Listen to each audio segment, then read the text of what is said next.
जय शनिदेवा। श्री गणेशाय नमः। आज हम लेके आए हैं आपके लिए शनिवार व्रत कथा। विधि इस प्रकार, इस दिन शनि की पूजा होती है। काला तिल, काला वस्त्र, तेल, उड़द शनि को बहुत ही प्रिय है, इसीलिए इन्हीं के द्वारा शनि की पूजा होती है। शनि की दशा को दूर करने के लिए व्रत किया जाता है। शनि स्त्रोत का पाठ भी विशेष लाभदायक सिद्ध होता है। कथा इस प्रकार है। एक समय सूर्य, चंद्रमा, मंगल, बुध और बृहस्पति, शुक्र, शनि, राहु, केतु इन ग्रहों में आपस में झगड़ा हो गया कि हम सब में से बड़ा कौन है। इस बात को लेकर झगड़ा हो गया तो सब के सब झगड़ा निपटाने के लिए इंद्र के पास गए और कहने लगे कि आप तो देवताओं के राजा हो, इसीलिए आप हमारे न्याय करके बतलाओ कि हम 9 ग्रहों में से सबसे बड़ा कौन है। इंद्र इनका प्रश्न सुनकर घबरा गए और कहने लगे कि मुझ में यह सामर्थ्य नहीं है जो किसी को अपने मुख से बड़ा या छोटा बतलाऊं। हाँ, एक उपाय हो सकता है। इस समय पृथ्वी पर राजा विक्रमादित्य सभी के दुखों का निवारण करने वाले हैं, इसीलिए तुम सब मिलकर उन्हीं के पास जाओ, जिससे तुम्हारे सारे प्रश्नों का उत्तर तुमको मिल जाएगा। तो फिर सब के सब राजा के पास चले गए, विक्रमादित्य के पास, और विक्रमादित्य को अपना दुख सुनाया। विक्रमादित्य उनका प्रश्न सुनकर बड़े दुख में पड़ गए कि मैं अपने मुख से किसको छोटा और किसको बड़ा बतलाऊं। ऐसा सोचने लगे।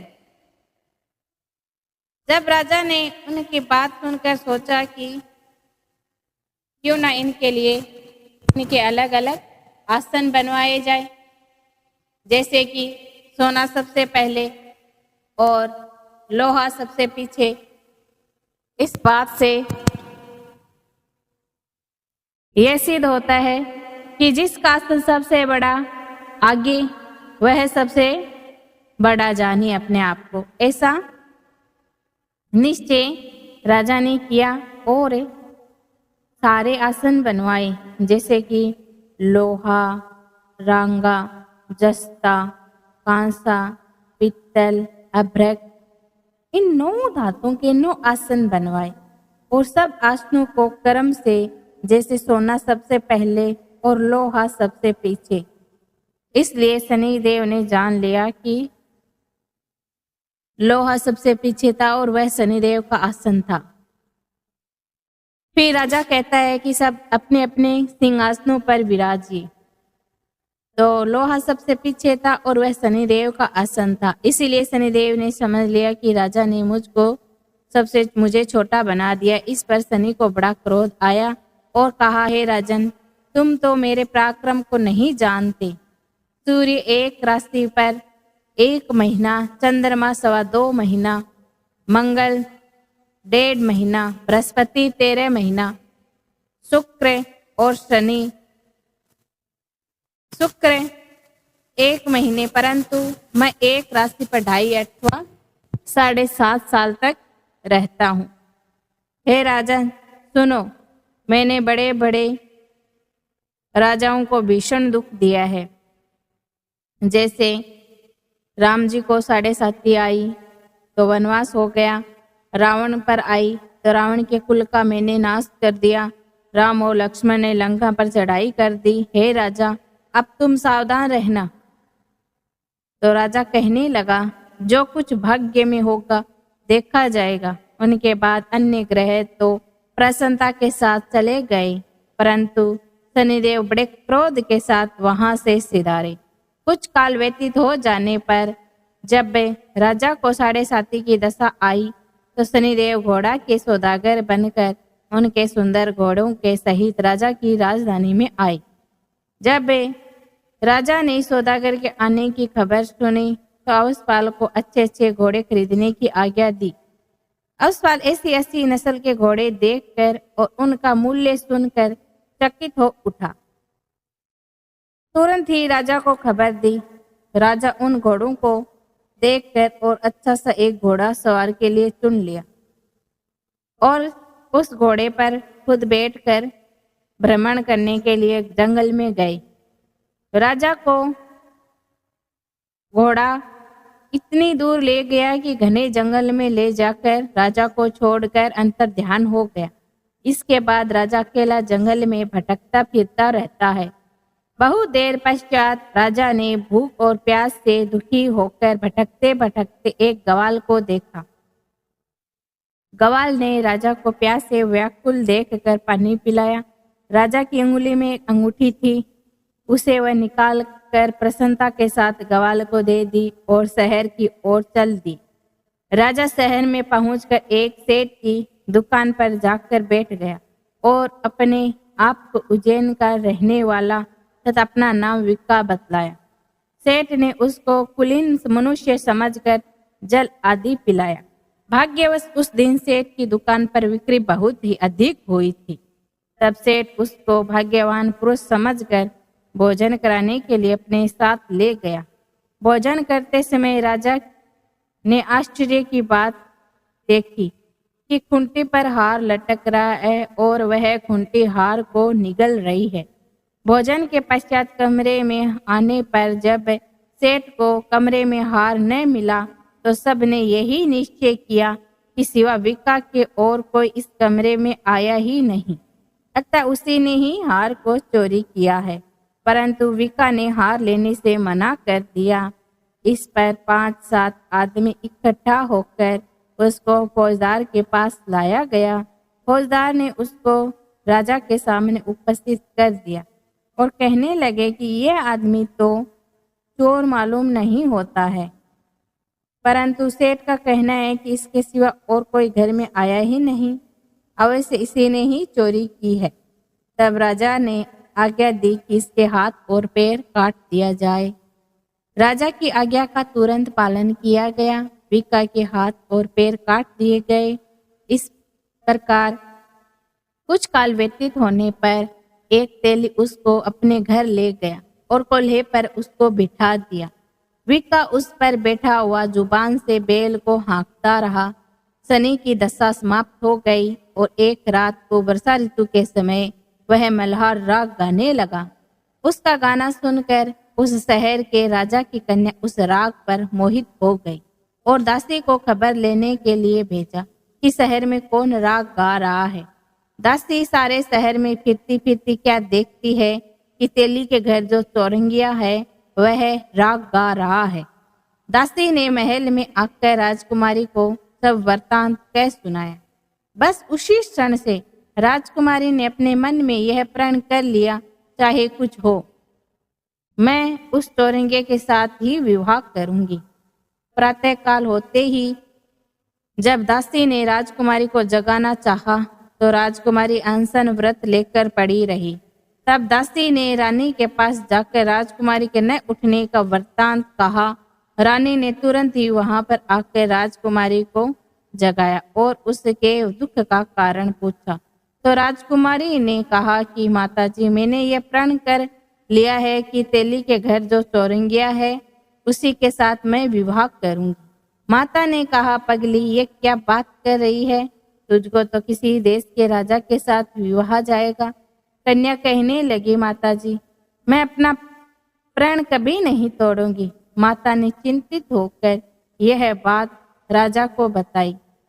जब महाराज ने भी आकर यह समझाया कि मैं अभी देश देशांतर में अपने दूत भेजकर संयोग रूपवान एवं बड़े बड़े गुणी राजकुमार के साथ तुम्हारा विवाह करूंगा, ऐसी बात तुमको कभी नहीं विचारनी चाहिए बेटे। कन्या ने कहा, पिताजी मैं अपने प्राण त्याग दूंगी परंतु दूसरे से विवाह नहीं करूंगी। इतना सुनकर राजा ने क्रोध से कहा, यदि तेरे भाग्य में ऐसा ही लिखा है तो जैसी तेरी इच्छा हो वैसा ही कर। राजा ने तेली को बुलाकर कहा कि तेरे घर में जो चौरंगिया है उसी के साथ मैं अपनी कन्या का विवाह करना चाहता हूँ। तेली ने कहा, यह कैसे हो सकता है? कहाँ आप हमारे राजा और कहाँ मैं एक नीच तेली? परंतु राजा ने कहा कि भाग्य लिखा कोई नहीं टाल सकता है। अपने घर जाकर विवाह की तैयारी करो।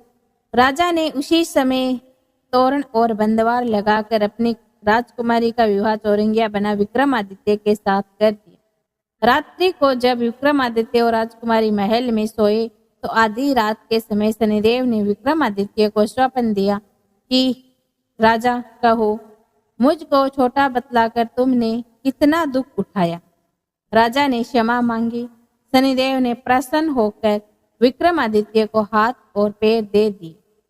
तब राजा ने कहा, महाराज, मेरी प्रार्थना स्वीकार करें कि जैसा दुख आपने मुझे सौंप दिया है ऐसा और किसी को न दे।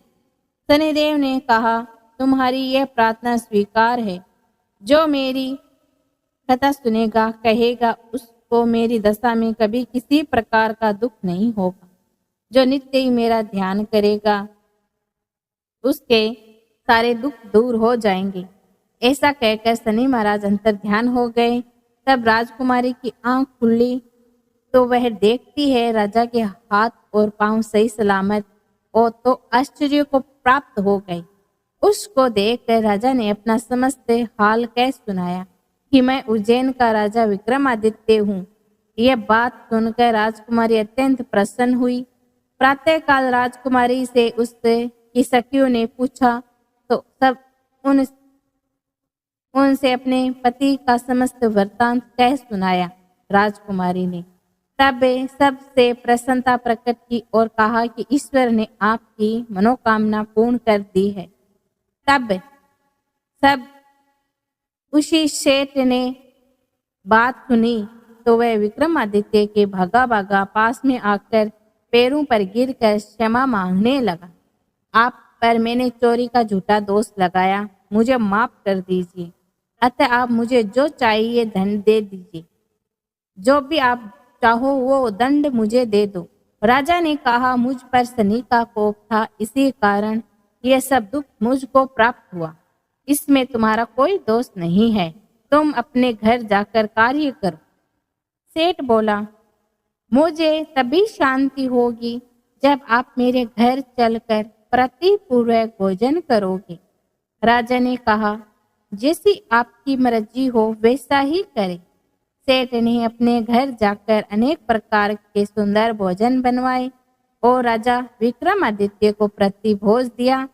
जिस समय विक्रमादित्य भोजन कर रहे थे, एक अत्यंत आश्चर्य की बात सबको दिखाई दी। जो खूंटी पहले हार को निगल रही है, अब वही हार को उगल रही है। जब भोजन समाप्त हो गया तब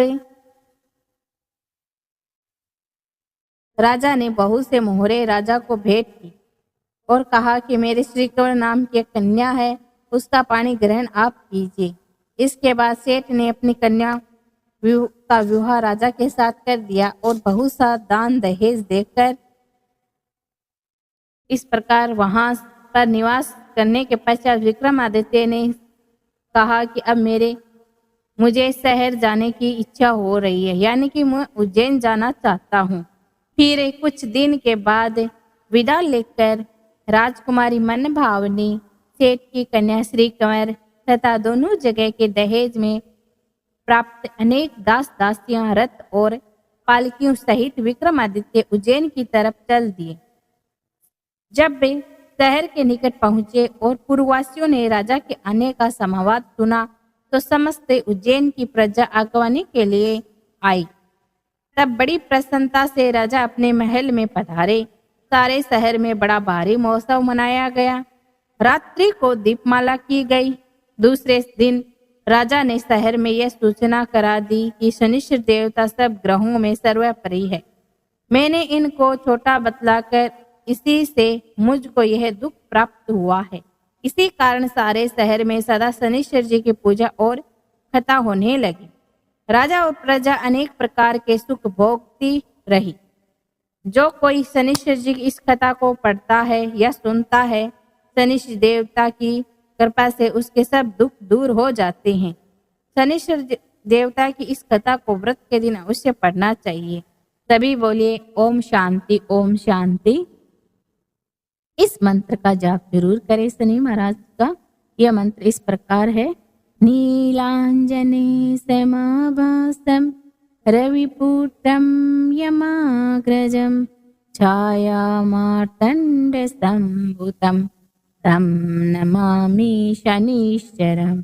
नीलांजने समाभासं रविपुत्रं यमाग्रजं छायामार्तण्डसम्भुतं तं नमामि शनिश्चरम्।